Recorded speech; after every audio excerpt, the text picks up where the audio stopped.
of the waves. My soul will rest in your embrace.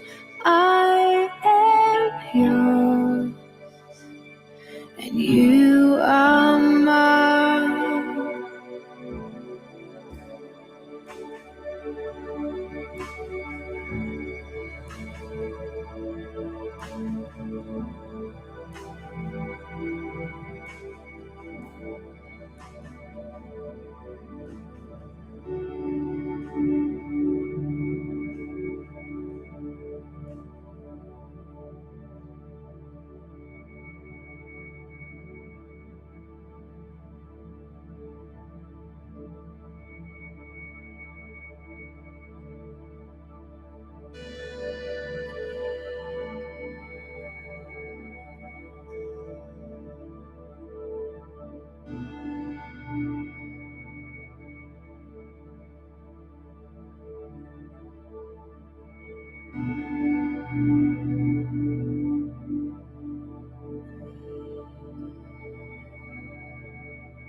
Connecting the community through gospel. The new 107.9 FM, W300EB, Macon, and WDDO 980 AM, Perry, Macon. The views expressed on this program are not necessarily the views of the Glory 980 AM, the Glory Media Group, LLC, WDDO AM, its staff, management, or advertisers, but are the views and opinions of the participants of the broadcast. Right.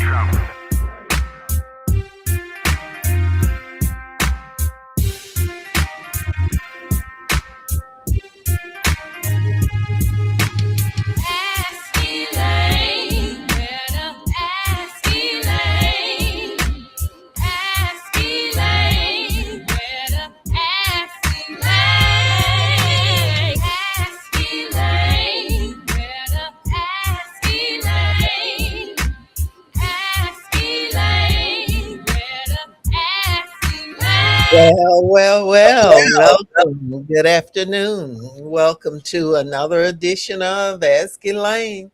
We're here on this nice Wednesday evening. We'll be here from 3 until 4. I have with me my fellow troublemaker, Mr. Herbert Denard, who is so kind to sit in with us and to co host the show. And we are so pleased that he can find the time to be here with us.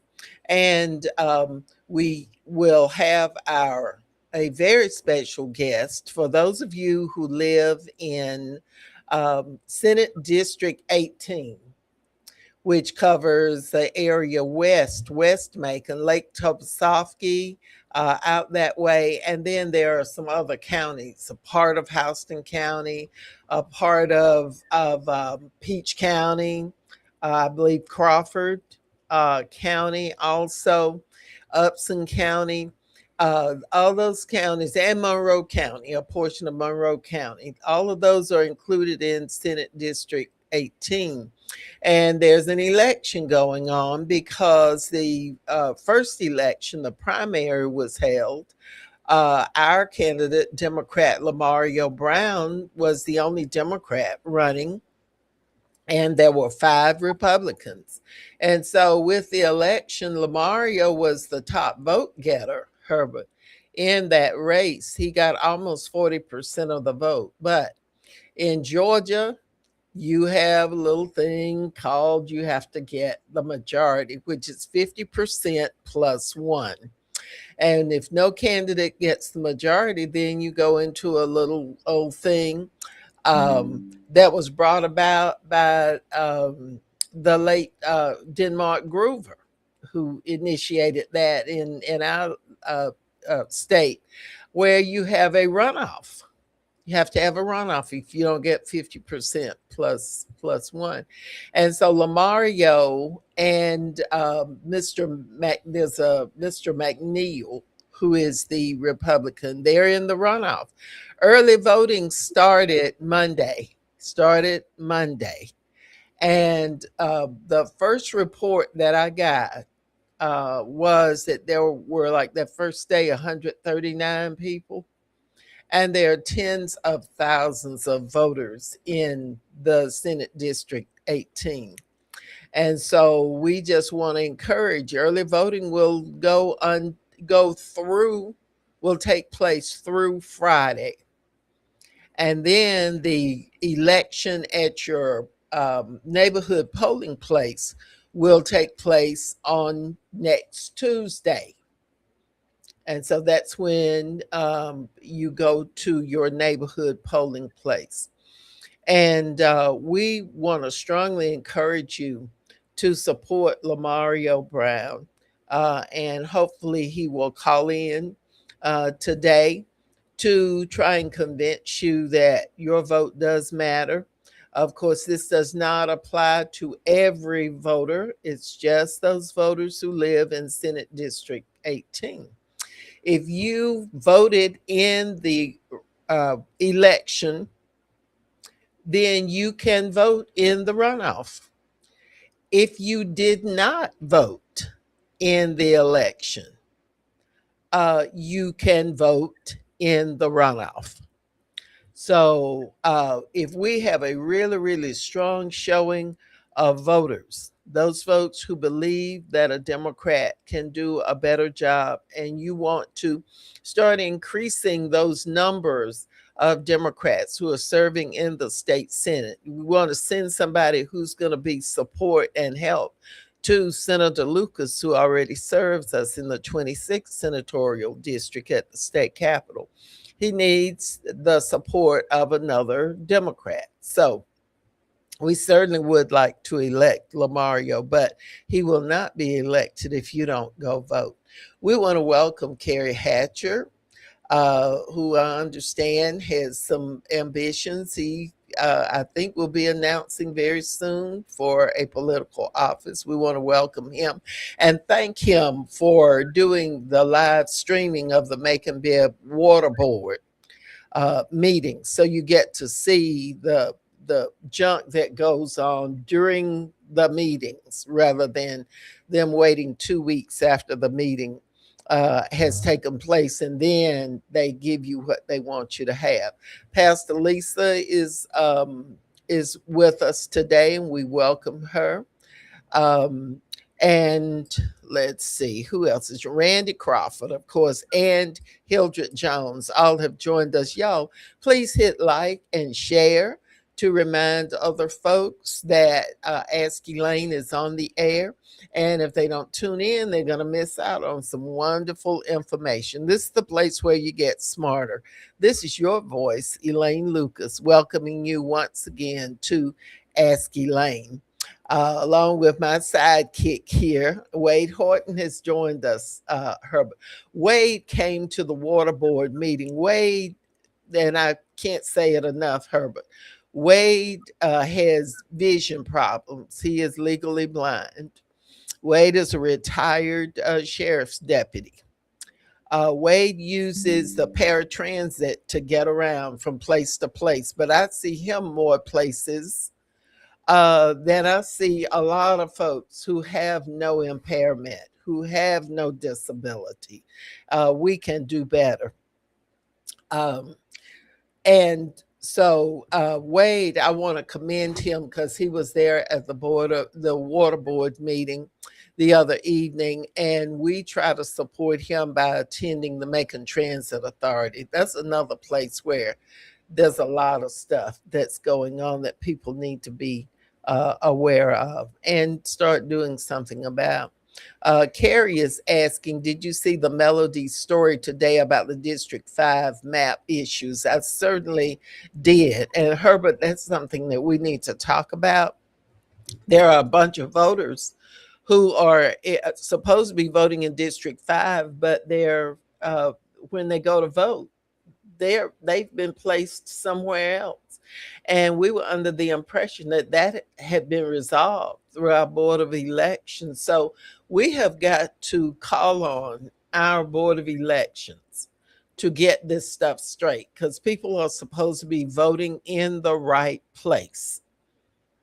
And so these adjustments, we keep getting told that these adjustments have been made, that it's all worked out, but people are still having problems. Gwen Westbrooks talked about it a year ago with those elections, and before then, about there being issues of folks who were not voting in the right place. And so we've got to resolve that. And so we're calling on the Board of Elections to get it together.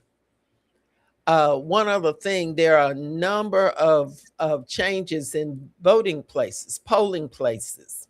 A number of the churches no longer want to host the voting for that polling place. And so some are withdrawing the use of their buildings. And so there will be new polling places in 5 or 6 of the polling places. And so you need to be notified. If you have not, well, you wouldn't know though, but the Board of Elections has a responsibility to notify folks, and they send the notification in a white envelope, plain white envelope, Herbert. And we have suggested that they get a colorful envelope, bright yellow, bright orange, blue, whatever will stand out. And so that people will pay attention to it, and put voter update, voter information in bold letters, something on it that will draw folks' attention to it so that they will be properly notified by reading their mail that there's a change in their voting place.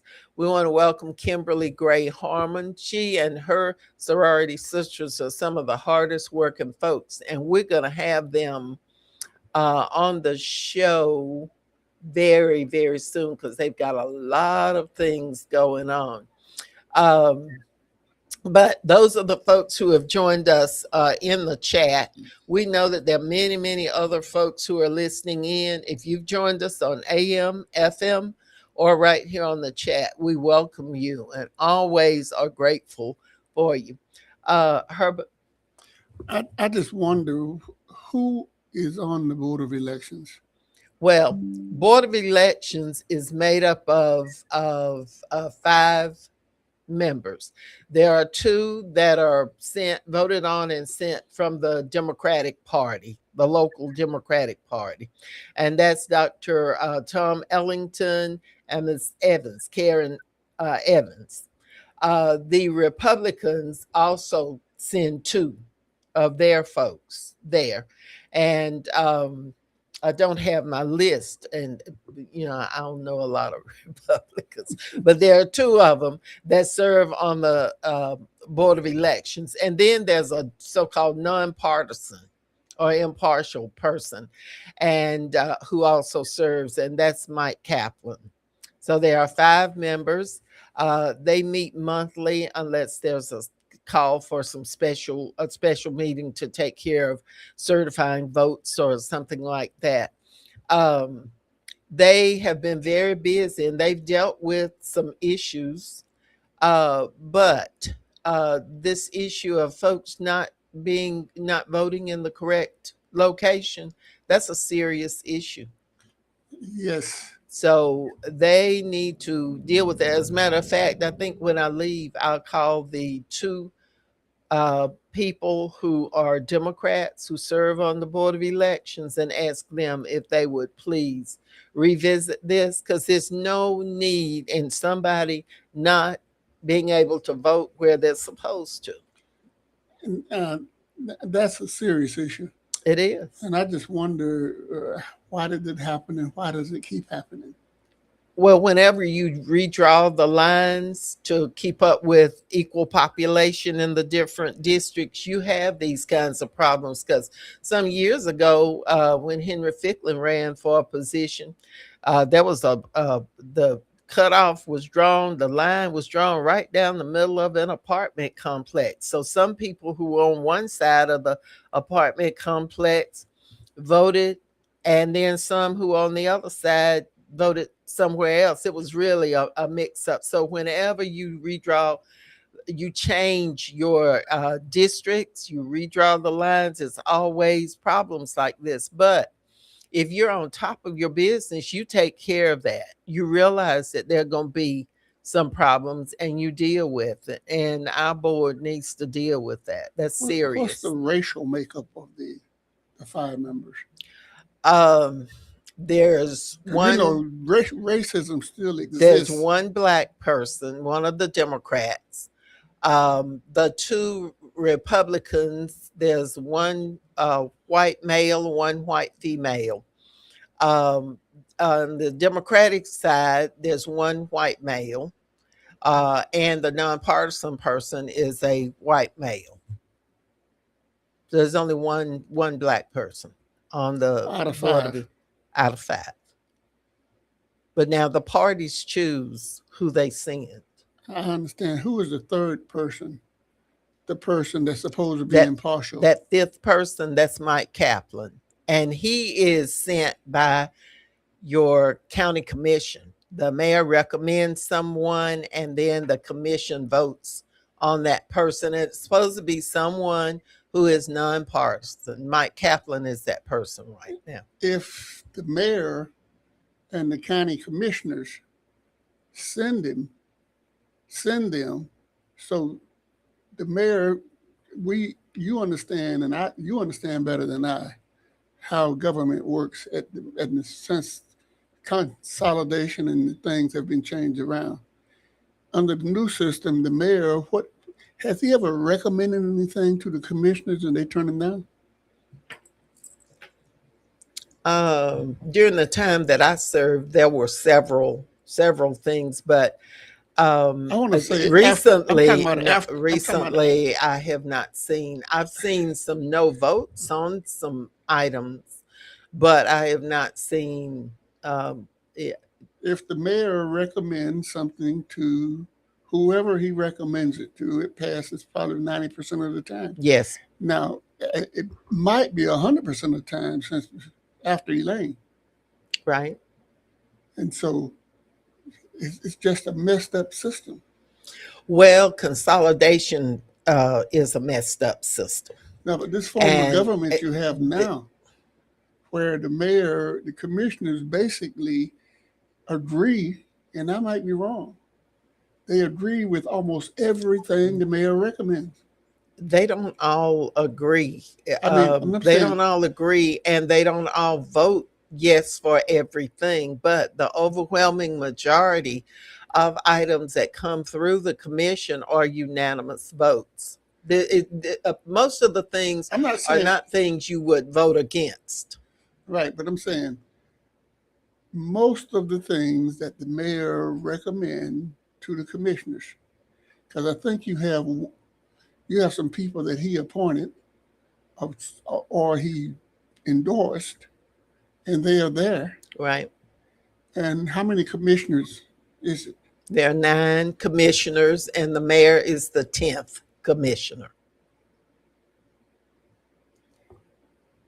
So he votes and he conducts the meeting. He only votes in the case of a tie. Okay. If there's a tie, then he breaks the tie. And those of you who are thinking of running for office, there's a District 5. And I believe today was the day that the qualifying started for District 5. And there are 2 people who've announced that they want to run. That election is going to be in March. And so if you're planning to run for something, you really ought to know what you're running for, what your responsibilities will be, what you can and cannot do, because under the charter that we have now, that consolidation charter that was narrowly approved back in 2012, that was narrowly approved. The mayor, if he or she chooses to, can exercise almost unlimited power over the budget, over appointments, um, over the direction, economic development, all of those kinds of things. We want to say hello to George Thomas, who is a candidate for Georgia House District 142. Patrick Davis made the comment. He says that Mike Kaplan is a Republican. And for those folks who um, uh, want to know how people find out whether someone's leans Republican or Democrat, your voting record, it becomes public information. So people can find out. I want to say, though, that Mr. Kaplan does take the middle road on a lot of things. He was one who voted for Sunday voting places when the voting days, when that was a controversy. So most of the time, if there's a controversial issue, he has voted with the Democrats.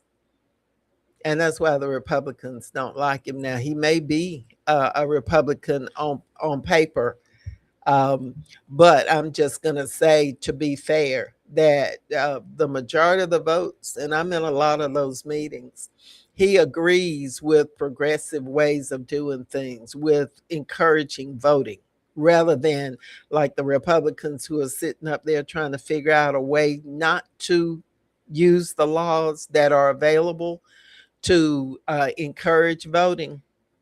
They want to sit and keep things and challenge voters and all of that. So, but the way you can find out whether a person's Democrat or Republican, you look at which primaries they voted in. Exactly. And all that information, as I said, that you can get that information. Patrick he has a wealth of information on candidates, how people have voted individually, all of that kind of stuff. And he says local legislation will have to be proposed to give the Board of Elections independent power to choose their own election supervisor. So he is right. Right now, there's still a lot of things left over from previous governmental setups. And so a lot of that has to be revised.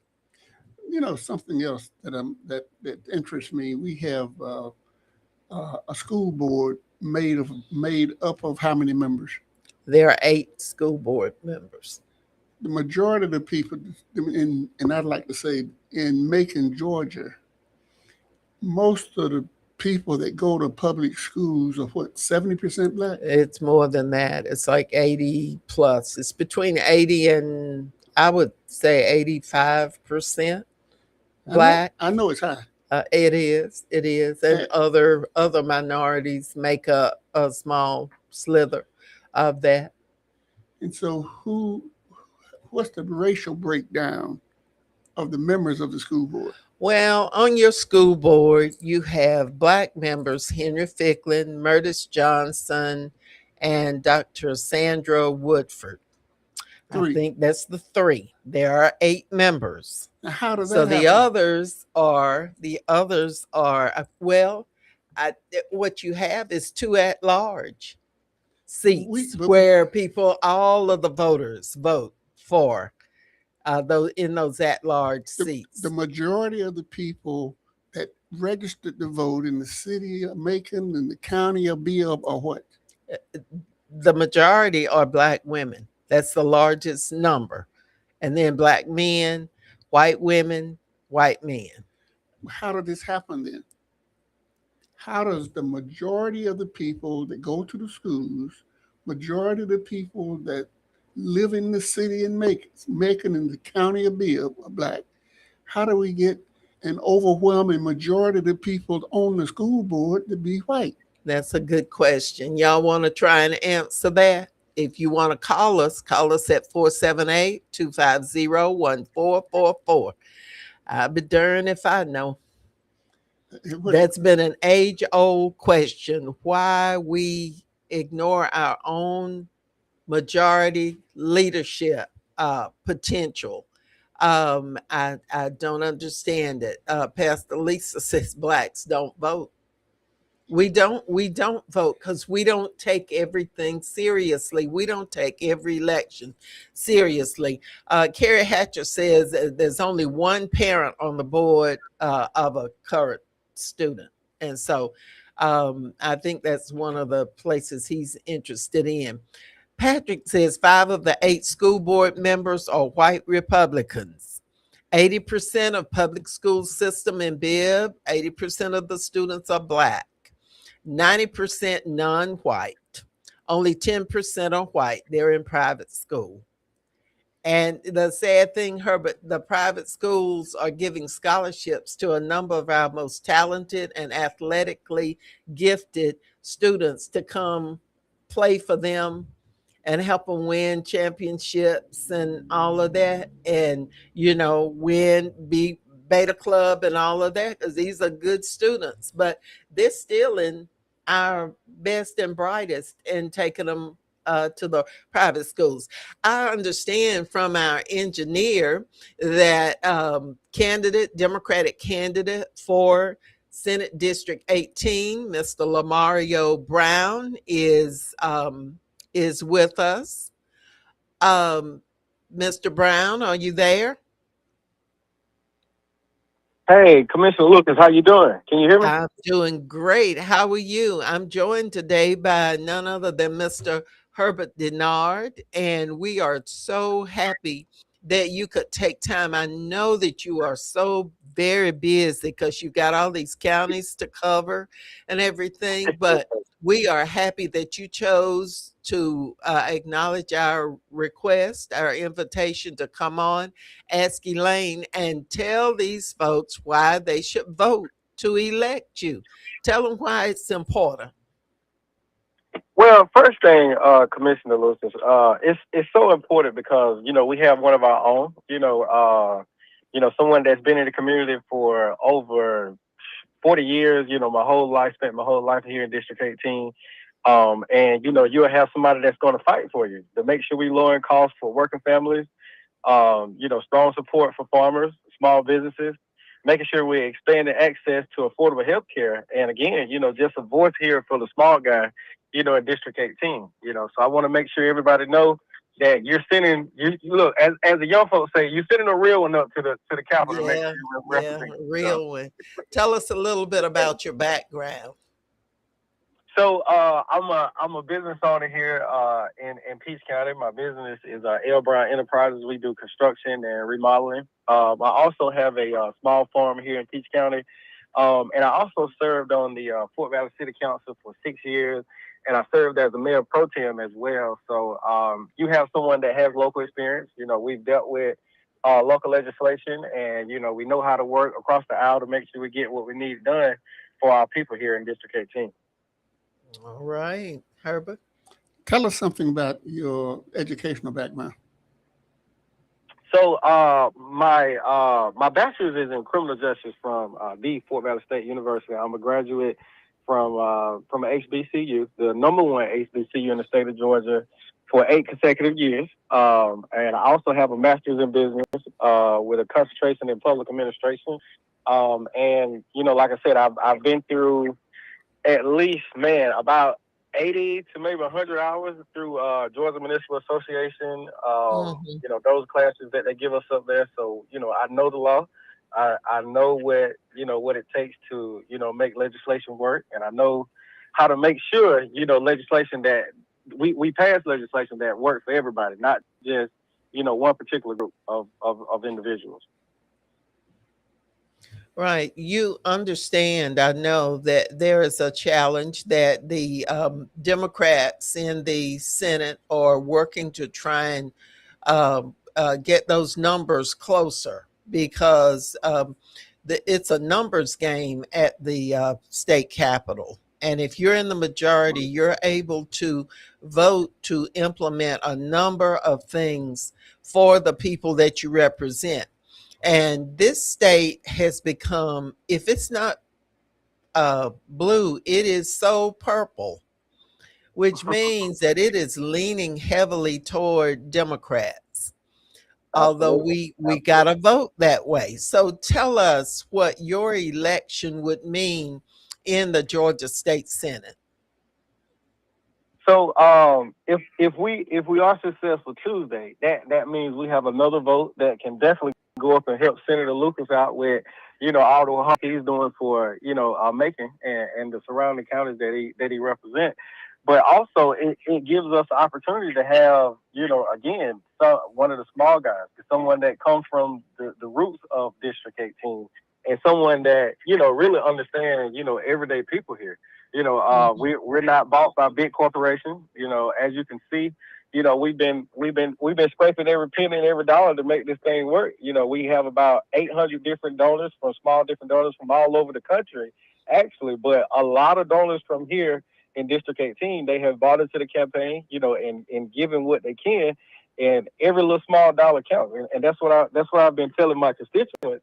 You know, it really resonates with me when we have, you know, small donations like $5, $10, $20. Right. That let me know that people here are sacrificing, you know, because we already struggling now to make sure we keep grocery in our refrigerator, you know, take care of daycare, you know, make sure we're taking, you know, having health care. So for individuals to give out $5 or $10, you know, that's a blessing to me, Commissioner Lucas.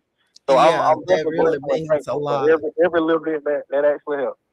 Yeah. If a person wanted to contribute to your campaign, whether they need to send 5 or 10 or 20 or 25 or 100 to, where do you send it to?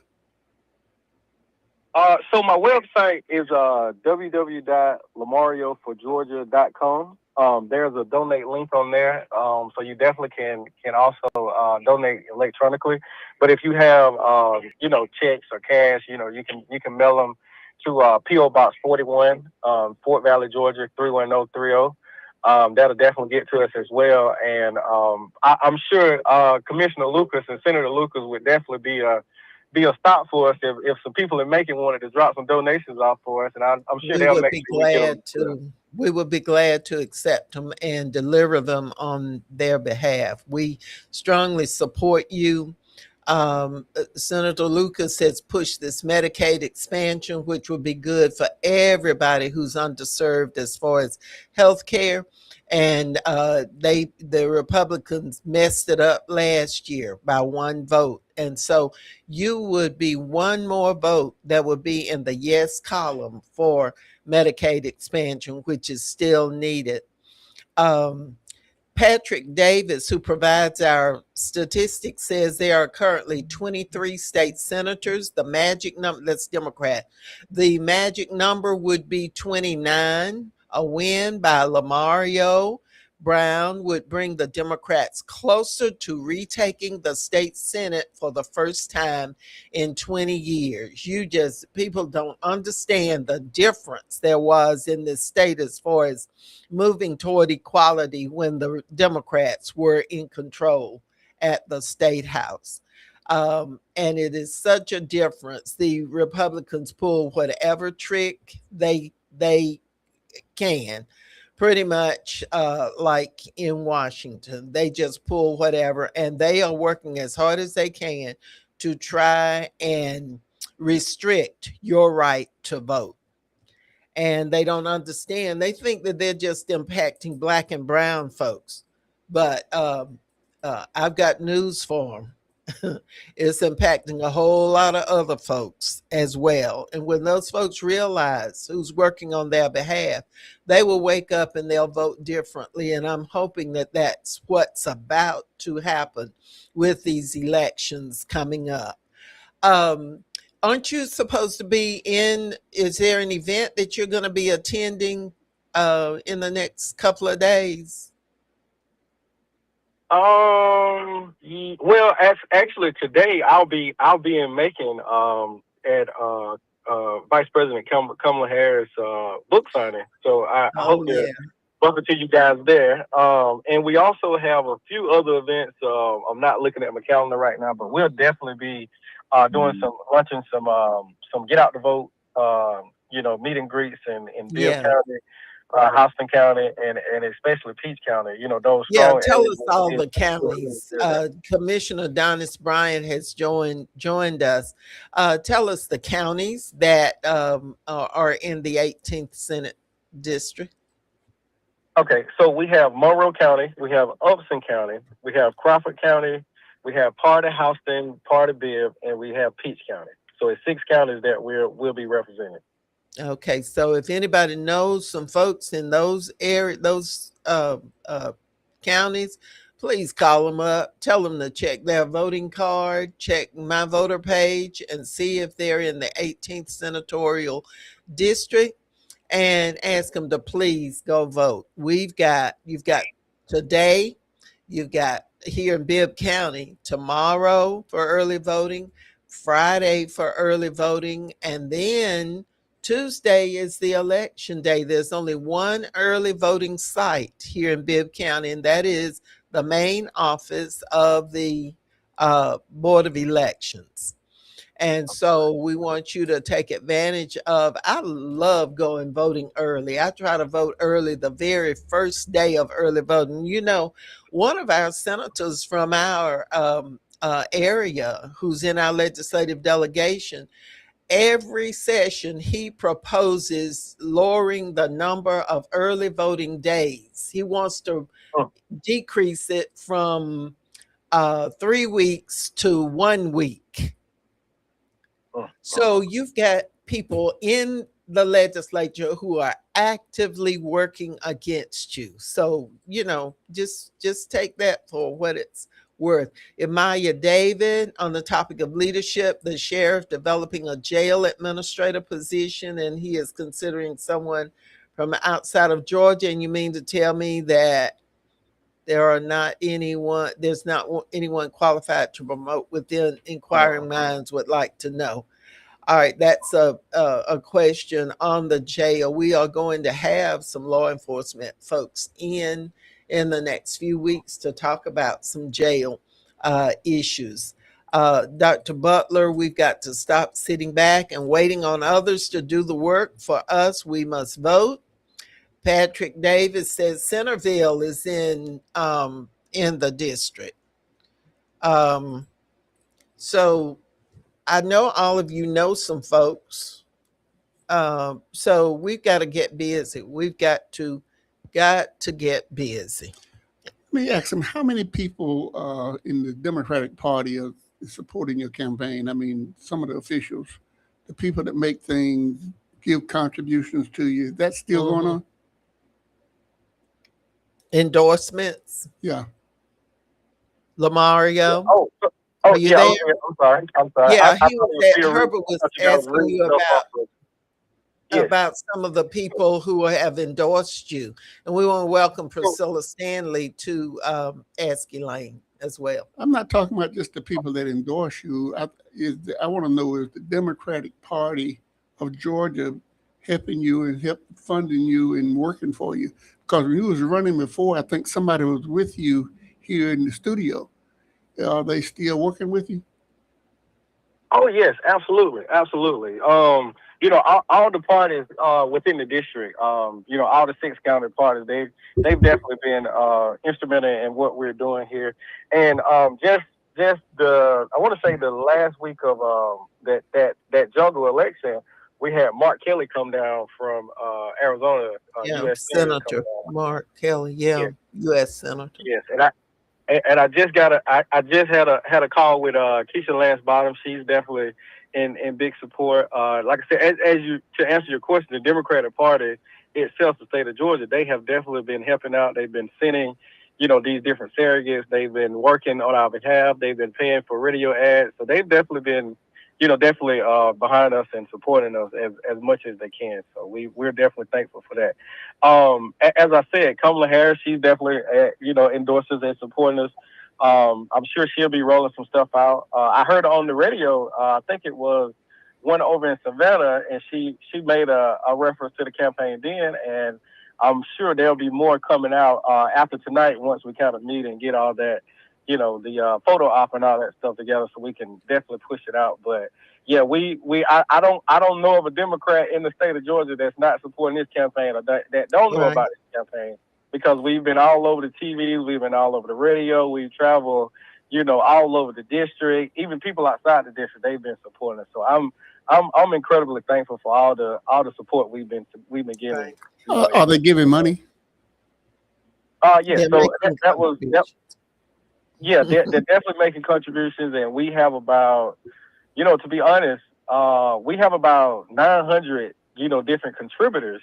You know, like I was saying earlier, Commissioner Lucas, that shows the amount of buy-in that we have from the people. You know, some of them are small donations and some of them are bigger donations. But, you know, to have that many different people chime in and give you financial support, that means that they see something that they want to invest in, and they're investing their money with the right candidate when they invested with Lamario Brown. So I encourage the listeners, and I'm going to start it off. I'm going to stop by Miss Lucas' office tomorrow and give her a $100 bill to give to your campaign.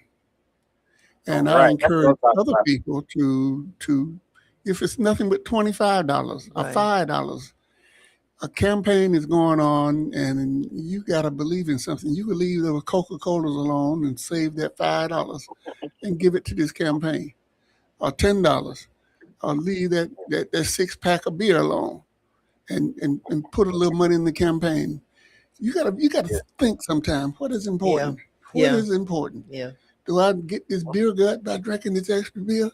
Or I'm gonna stay off it and just send a little money into this campaign and help this campaign. This campaign needs your help. Yeah, and we only have a few more days now. That could put a couple dollars in the advertisement to push it out or do different things. We got to put some money in the campaign. You could talk all that stuff while you're driving around in your Cadillac, Lexus, Toyota, Ford, whatever you're driving in and paying them notes. You could just take a little off. Leave that beer alone, or Coca-Cola alone, or McDonald's alone, pass it up, and put $5, $10 or something in a campaign that will make the difference in us. Right. Hey, and Lamario, believe me, Herbert donating $100. He thoroughly supports you. I know the importance of it. And Herbert, let me tell you, you could talk this stuff. I'm for it. I'm gonna do this here, But you could give something. You could Yeah. stop by her office. You don't have to mail nothing. Just stop by. Most people know where Elaine is located. She'll tell you it's in the Roses Shopping Center in East Macon, off Sherland Drive, and leave something. You could talk all the black stuff you want to talk, all the Liberation Front, all this stuff. I love to hear and I love to talk it. But if you can't give $5 or $10 Talk is cheap. to help the brother running, that could make a difference in this life. Right. And not only for Lamario Brown's race, but for any of the folks who are running. Many of our candidates aren't able to continue or to enter into a race and be successful because they don't have access. They don't have the resources. But I commend the Georgia Democratic Party, because they really put a lot into that first campaign and are putting some things into this. But everybody needs to do their part. And if we really believe that we want to elect somebody who's going to vote in our best interest, then we need to put something in it. Whatever it is that you can donate and time that you can give, waving signs, reminding people, call your cousins, aunties, whoever it is in Byron, Fort Valley, here out by Tobesofsky and Lizella, Upson County. What cities are Upson County? What is that, Lamar? Lamario, what city is Upson County? Thomaston. Oh, okay. If you know some folks in these areas, call them and let them know that you're counting on them to support a candidate. All of that adds up to success. And so we're asking you that when you're learning all this information, you're getting smarter. We got to do what's smart. So, Lamario, what are one or two issues? You've already mentioned some things that you want to focus on, that you want to help with, but what are some of the real serious things that you think you can really make a difference in? Well, I'll piggyback off what Herbert just said. You know, when you're talking about these people going in and buying their Coca-Colas and buying their beer, you know, one thing I'm sure they have noticed, the price has risen. So if you don't vote for Lamario Brown, I will assure you that beer price and that Coca-Cola price is definitely gonna go up a little more cents, you know, with the Republicans in there, because they don't care about the little.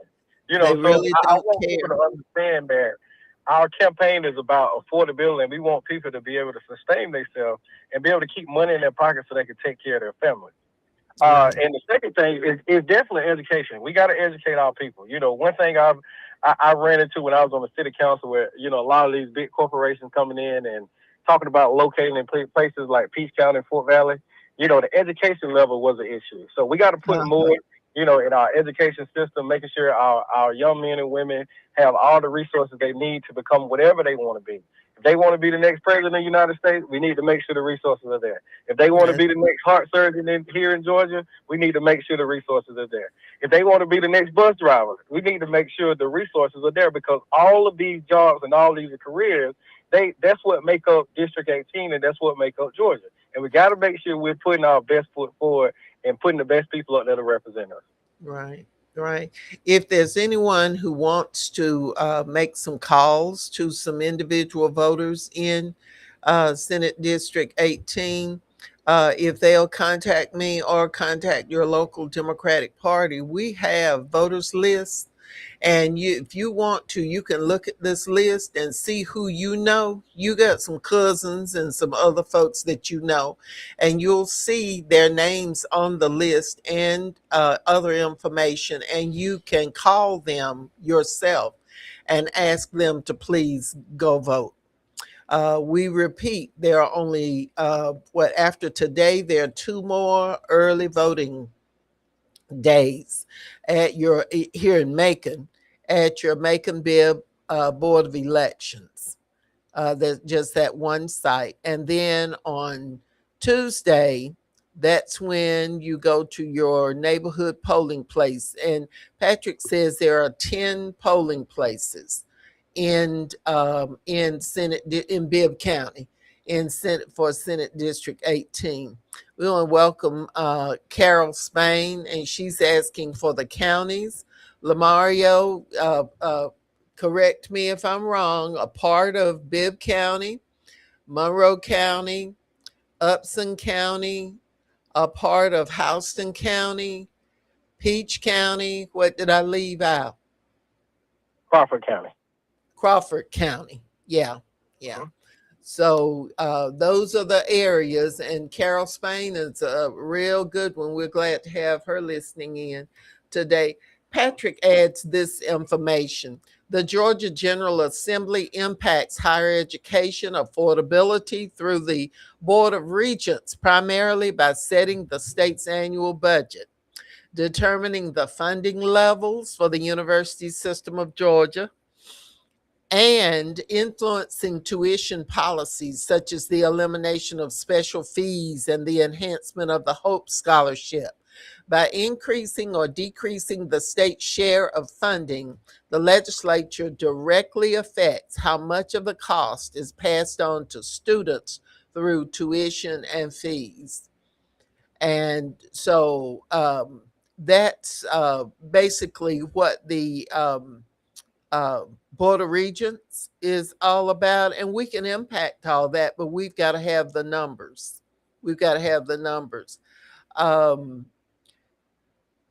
Carol Spain says she's going to call everybody that she knows today who are in those areas of the Senate District 18. We appreciate you, Carol.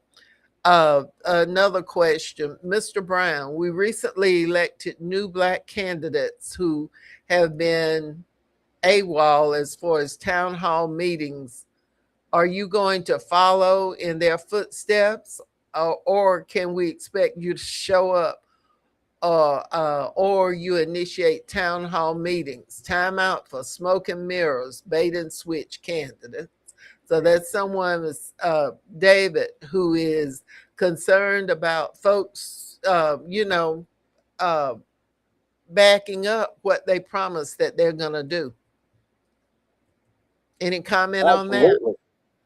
Absolutely. Look, hey, like I said, I started from the ground up. I started from grassroots. So I like meeting the people. I like being in front of the people. I like talking to the people. So I'll definitely continue to make sure we have town halls in all 6 of those counties, and making sure we're working with, those local officials to make sure we're helping pass sensible legislation locally as well. So, I'm no stranger to the people. So I love being with people, so I'll definitely be seeing you guys after we win Tuesday night, and we look forward to definitely meeting you in your community and hearing all your concerns and making sure we're going back to that gold dome and representing you guys. Right. I encourage again to stop by Elaine's office, write a check, give $1, give what you can, $5, $10, give something. If you believe in the campaign, if you believe this, give money. That help advertisement, that help promotions, that help a lot of things. So lay off that Coca-Cola, that beer, or whatever it is you drink, or that slot machine, not the slot machines and all that kind of stuff. We don't have money. It's not a fact that we don't have money. We have money, but sometimes we spend it in the wrong places. Yeah. We You do what we want to do. We have priorities. Yeah. And talking about this hope scholarships that people playing this lottery, the cash forward, and all those kind of things. And the people that put the most money in those things are Black folks. We was playing the numbers before they went famous and started having cash 4 and cash 3. We was playing them a long time ago. And the people that get the most money from all the money we put in is not us. Mm-hmm. And that should be changed. Yeah. We put the money. If you go to a fast food place or any of those places that selling the lottery tickets. The lottery tickets. Who do you see in line? Not just the lottery ticket. just the Cash 4 and the Cash 3 and the Fantasy 5. When you go to those stores, who do you see in line buying the tickets? I tell you who it is. It's us. Yeah. But they have broke it down right now where us is not getting the money for school and everything else. Right. Not at the percentage. They We are changed paying it. for them to go to school. Right. Right. We don't go in there with the purpose of doing it, but we go in there and we pay up, buy all these things. And the people that receive the most benefits from it Or other folks. Yeah. white folks. Yeah. Dorothy Ellis Ridley has joined us. I think she's just back from some of the AME Women's Missionary Society conferences. She and Shirley Washington, they're world travelers. They and Charlia Foster, they are all over good AME leaders who are all over the place, and we welcome them back.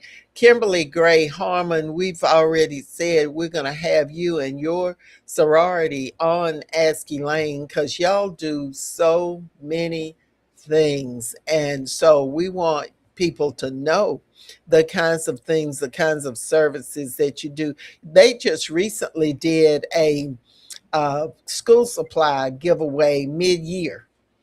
Everybody gives the beginning of the year. They pulled together and distributed to needy students mid-year. And things like that are what the community needs. And so we salute them, and we're going to work with you and see when we can get y'all on the program. I love what I see sororities and fraternities doing now. When I was at the Martin Luther King program downtown, from the marches and all of that, Mm-hmm. they had so many people from what they call them, the Divine Nine. Divine Nine. Mhm. They showing up, showing out, and doing things. Yeah. And my hat is off to them. A lot of people now need to get out and do what the Divine Nine is doing, getting involved, giving back to the community. Yeah. Yeah. One of the things that sororities and fraternities pledge to do by even asking to join those fraternities or sororities is they have to show their community service. You have to have a strong background in community service to even be considered for membership. So let me say this here. Okay. In case somebody's thinking that I am not against white folks. But what is going on now, they are receiving a lot of the benefits, and we are paying the higher price in almost everything. And we have all of those school board members. We are the majority in this city, right, in this county. And they are the majority of the people on the school board. And there's no need to sit around and talk about what they are doing to us or anybody's doing anything to us if we're not willing to get out there and do our part. Just the basic thing, voting. If you got leadership ability and a commitment to the community, run for office. But by all means, find out what that office involves, what your duties and responsibilities are, what you are expected to do as far as citizen service. Our special guest today has been none other than Mr. Lamario Brown, who is the Democratic nominee for Georgia Senate District 18. He is a candidate. He was the top vote getter in the jungle primary. I wonder why they call it jungle. I don't like that. But anyway, it was the primary. And he got the most votes of all the candidates, but he didn't quite get the 50% plus one. He is asking for your support. And Mr. Brown, we're going to let you say one final thing to the voters. All right. Well, hey, everybody, look, you've heard, from the wonderful Commissioner Elaine Lucas herself. We need to get out, get them boots on the ground for Brown, and we need to flip this seat. So on February the 17th, when we look up, we need to have 80% of the vote. So because we sick of what these Republicans been doing to us in District 18, and especially across the state of Georgia. So we need to get our boots on the ground, our voices to be heard, and everybody, please make sure you make a plan to go vote and vote for Lamario Brown. Thank you. All right. Thank you so very much. We appreciate your call. And we will be continuing to support and do all that we can. And if you wish to make a contribution, you can simply Google Lamario Brown for Georgia, and you will pull up all the information, and you can make a contribution online, or you can drop off a check at EL High School Academy, and I will certainly get it to Lamario Brown. Commissioner Donis Bryant says she is asking how many Democrats do we have in the state Senate. I think he gave us that information that I think they're 23 and we need 29, need to have 29 in order to prevail on votes. The numbers are getting better. Democrats have been very successful in these elections because so many people have moved and are running for different stuff. And so it's leaving a lot of special elections. So boots on the ground, Dr. Butler says, boots on the ground for Mr. Brown, District 18. Let's see. And Kimberly added the information about Gamma Phi Delta Sorority Incorporated, Epsilon Zeta Chapter.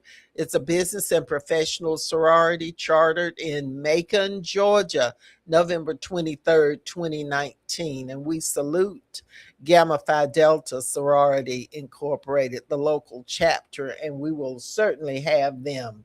They're the ladies that have the pink and blue, the soft pink and blue.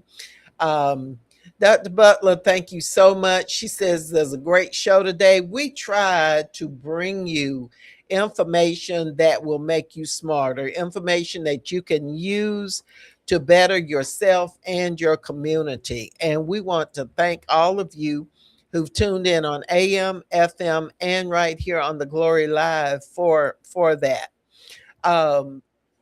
Kamala Harris, former Vice President Kamala Harris, is in Macon doing a book signing this evening.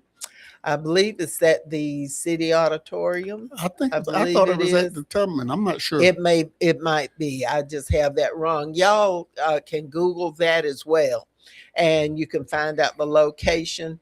I messed around and didn't get my ticket. Let's see if I can't find me a ticket somewhere, because Kamala, I'm still wearing the Chucks. I've got every color, and I'm still gonna wear them because she was an inspiration, and she gave a lot of time and energy and personal kind of stuff to run to represent us to become president, and she should be president. Just think how different the United States would be and how much farther along had she been elected. Those of you who said, is she black? She's a woman. I'm not going to. Y'all just blew it for us. We can't miss these opportunities. Thank you all so much for tuning in. Thank you, Herbert, very, very much for being there. Thank you for all that you do for in the prison system. And congratulations to Gwinnett Westbrook, who was sworn in on Saturday morning as the new state president of the NAACP. And we express our condolences to the family of the late Ron Shipman, who was the president and CEO of the Water Authority. He passed away last week, and his services were held today in Thompson. His family is in our thoughts and prayers. So until next week, Herbert, we want to thank you, and we'll see you again next Wednesday for another edition of Ask Elaine.